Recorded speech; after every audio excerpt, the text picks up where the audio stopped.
Hello mga ka-chive! Today magluluto tayo ng chop suey and ito ang suggested ingredients. Pero ito lang available ingredients na meron tayo for today. Pwede naman kayong magluto kung ano lang yung available sa inyo today for your chop suey. Ngayon, igisa na natin ang sibuyas at bawang. And then yung ating chicken liver. Pag okay ng chicken liver, ilagay na ang carrots. Ilagay ang sayote and patatas. Pag malambot ng konti ang carrots. Then haluin and later on takpan para lumambot.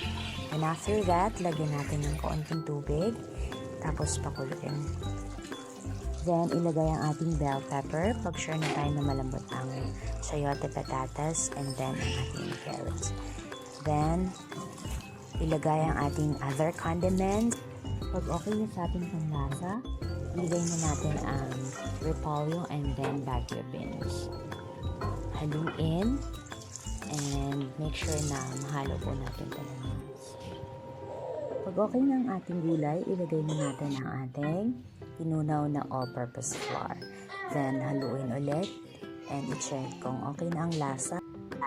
At ayan, luto na ang ating simpleng chop suey, our ulam for today. Wow! See you in the next cooking vlog. Bye!